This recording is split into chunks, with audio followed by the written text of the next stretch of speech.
That was a Sunday night rock fight right there, brother.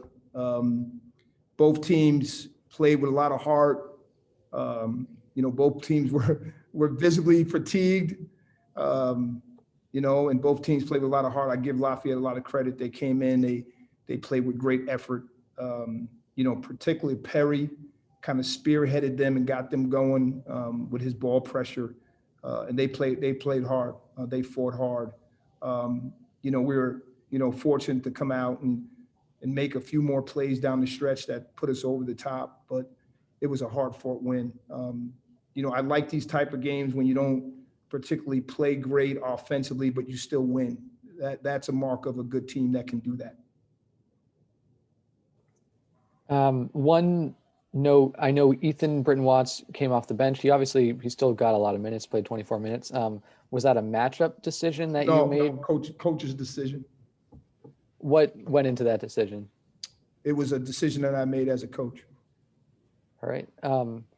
Another thing from this game is I think the battle of the bigs between Neil Quinn and Suk Matone was big down the stretch. When you're going against a guy who is 7 feet, 280 pounds, and he can pass the ball pretty well. How do you kind of defend? He's a great passer. Yeah, we basically tried to win the game by not giving up 3-point shots. And so if we were going to go down and double, they had 4 guys along the perimeter that can all shoot. There was nobody that you could play off of. Especially when they go with Jenkins on the perimeter.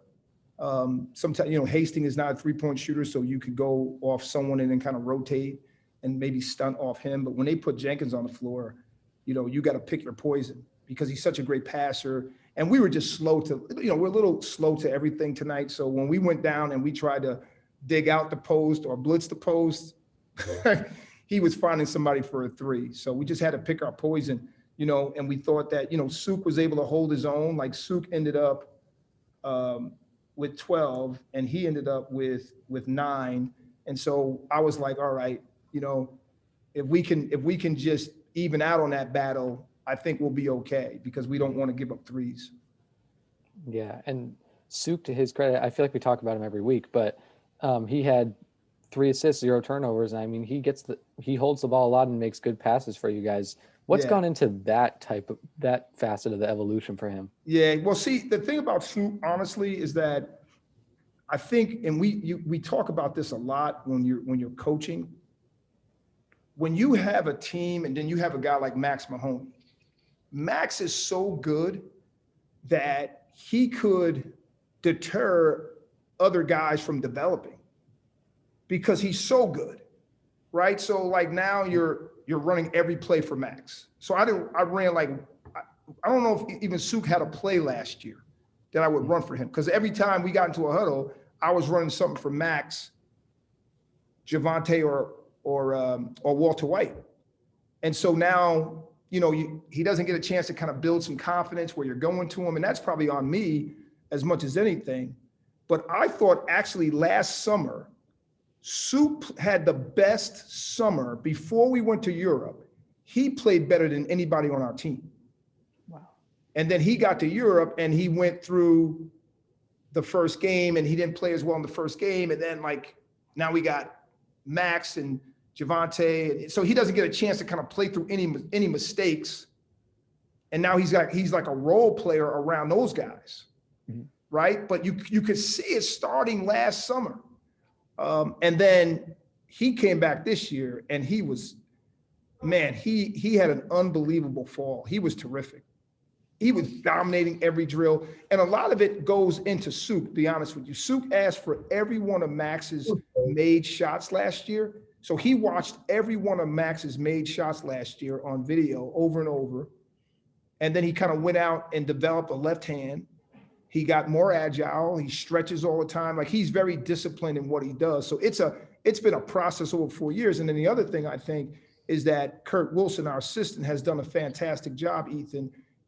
If you were here in my younger years when Don Morris was our center, then Justin Austin turned into an all-league player. Mm-hmm. Then Max Mahoney was an all-league player. And now Suk is an all-league caliber player. Yeah. So between those two things, I think that's what's developed. And then, he's always been a really good passer and he's always been very unselfish. Mm-hmm. Awesome.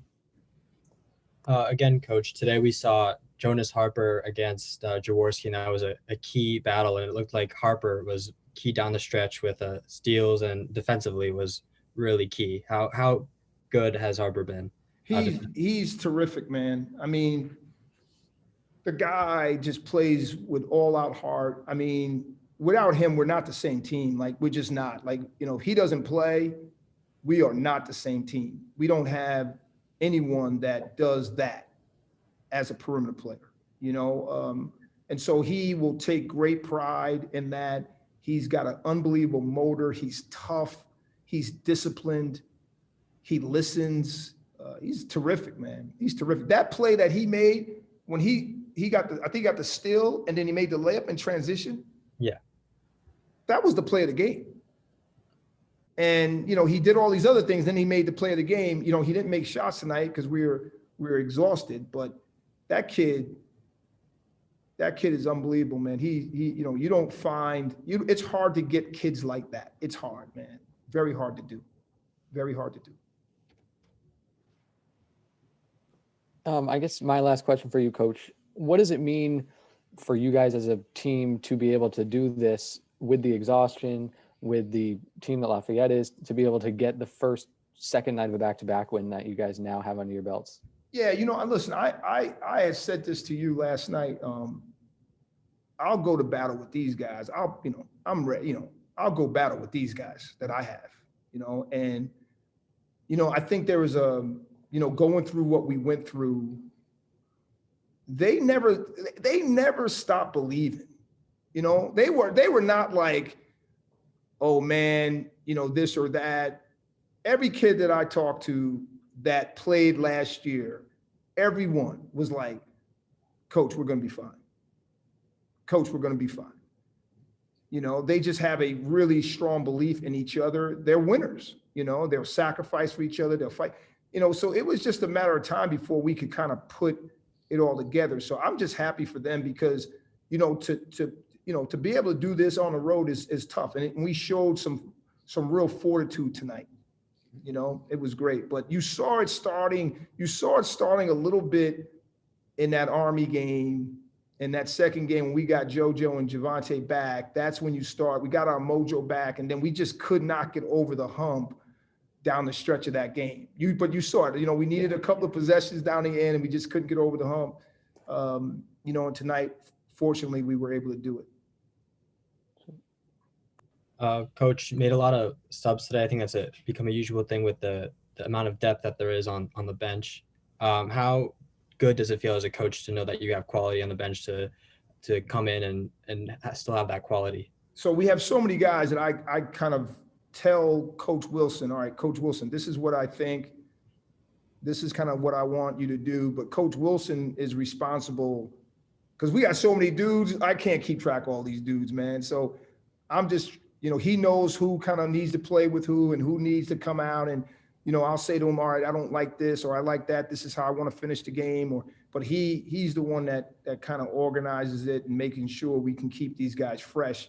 And it's funny. So I was telling them that, so now this is like the first time we have everybody back, right? So now everybody's back, and so now it's like guys don't want to come out, nobody wants to come out, and now we got to kind of get used to, okay, like this is my role now. This is how I'm gonna, and so we're going through that a little bit, and it's good to go through that while you're winning, but we need to go through that. So we're going through that for the first time, and some other teams like Colgate, they got that figured out. They know who's playing. They got that. We got to, this is a new team. We got to kind of figure it out because now we got everybody back. We didn't have the luxury of having time together where we can kind of, who the core guys are, but now how does it all fit? We didn't have that luxury. And so now we're getting there, but that's my next speech to them is going to be, all right, guys, this is what, we got 8 left, right? And we got to try to be the best team that we can be in March. And this is the way we're going to go. So just get used to how this is working because this is how it's going to roll. And we got to talk about that and get them focused on the things that matter most.